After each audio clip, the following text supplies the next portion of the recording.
Hey,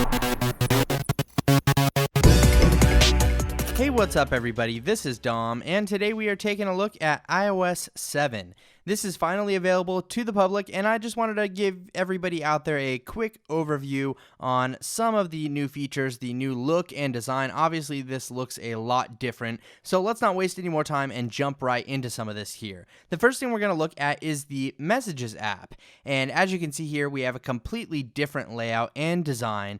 We have some nice vibrant colors there for the message bubbles, and everything is kind of a little bit different in here. It's going to take some adjusting for some people that haven't used iOS 7 yet, but if you tap and hold on a message bubble and you tap on the More button there in the middle, you'll have the option to select multiple messages, and then you can either delete them or you can go ahead and forward them off to someone else. So that's one functionality that has been placed elsewhere within iOS. Now we also do have timestamps, and if you swipe over there from the right side of the screen, as you can see, we get timestamps for every message here in the Messages app, which is a very, very handy feature in my opinion. I've been waiting for something like that for a while, but let's move on here and we will go ahead and check out the brand new Photos app here. This obviously has a completely different design. Now this is the standard view, what you're probably used to seeing, but over here in the years section, or the categories section here, we have all different types of photos basically organized into collections by year, by location. You can tap and hold and swipe across them and then release to launch a new picture, as you just saw me do right there. And if we go back into the collections here, you can see that they're organized by location and also by year. Now inside of here, we do have our regular albums, which you are totally used to, so nothing new there, but it definitely is a different experience within the Photos app in iOS 7. So here's a look at the Calendars app, and I'm not going to show you every single application here in iOS 7, but I just want you to get a good idea on how much design has gone into the new version of iOS here. It's completely different from iOS 6. It's got a way different look to it, and I think it looks better in my opinion, but we'll just go ahead and move on here to the Camera app, and as you can see, again, another redesign. We have some new features in the Camera app though. So we actually have the ability to swipe between video mode. We can swipe over to photo mode. There's also a new square mode that will probably work perfect for Instagram pictures, as you can see right here. And then we have a panoramic mode on the far side of things. So that's just a quick look at how you change between the modes here in the Camera app in iOS 7. Now we also do have some pretty neat new photo filters, and you can access those by tapping on the little button in the bottom right corner there. And as you can see, they are in real time. So this will actually show you exactly what the image is going to look like. Now, granted, these photo filters aren't very exciting. They're actually kind of all the same, except just different tones of color there, but it's nice. It's a nice little addition that we have here in iOS 7 to just kind of liven up things. Maybe it'll make it a little bit easier for you instead of having to choose from a different Instagram filter every time you go into Instagram. I don't know. But we have sharing options as well, as you can see here. The same type of sharing options that we would have in iOS 6, but the share screen looks completely different. So that's the major thing to stress here throughout iOS 7, is everything just has a different look and feel. Of course, we do have the front camera, and we can use the photo filters on that side too.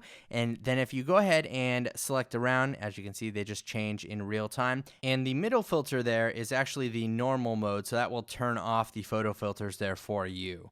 One of my favorite looking apps here though is the Weather app, and as you can see, it's a beautiful 102 here in Phoenix, but if you tap on the temperature, you can actually get some extra information here, like the humidity, chance of rain, the wind, and stuff like that. I just wanted to give everybody a quick overview of some of the changes here in iOS 7. Obviously, all of these apps have been completely redesigned. Everything looks way different, but in my opinion, this is definitely a welcome change. Let's take a look at the folders here real quick. Inside of the folders, we actually have the ability to add multiple pages now within here. So you can have different pages of apps within one folder. It's a very useful feature. And another useful feature is Control Center. Now, if you swipe up from the bottom, as you saw me do, you actually have all of these little toggles here at the bottom. We have a flashlight. We can launch the clock straight to the timer portion.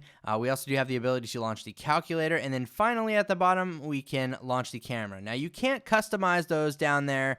unfortunately. But we do also have some other toggles in here, like we have our brightness, we have our music controls, and then we have toggles up here to dictate airplane mode, Bluetooth, Wi-Fi, do not disturb, and orientation lock. So it doesn't have every toggle in the world, but it is a nice addition here to iOS, and you can actually access these from the lock screen. As you can see here, if we swipe up from the bottom of the lock screen, we can pull up Control Center and quickly launch the flashlight right there, or jump straight to one of these apps here at the bottom. We also have the ability to pull down Notification Center from the lock screen. Very awesome. I am so glad this feature made its way to iOS 7 natively. Previously, we were only able to do this with certain tweaks available through the jailbreak community, but now it's a default part of iOS, and that makes me happy. So this is the brand new app switcher here within iOS 7. Now you can scroll through the apps by scrolling across these cards with your finger, but if you want to move through them a little faster,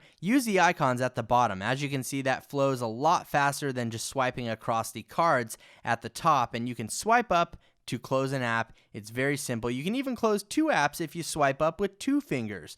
Very, very cool. Just the little things that matter here in iOS 7. Obviously, a lot of stuff is different. Some people had complaints about the icons and how it looks and just the flat design here, but personally, I think that it's great. I really do like the look of iOS 7, and it brings a lot of features that previously we didn't have, and I'm very happy to have them now here in iOS 7. So I just wanted to bring you a quick overview of some of the changes in iOS 7 in case you're new to it and you haven't seen it or you haven't had it installed or anything like that. It's brand new, it's available, you can get it inside of your system preferences and update there. So let me know what you guys think down in the comments section below. Thanks again for watching, everybody. I really appreciate it. This is Dom, and have a great day.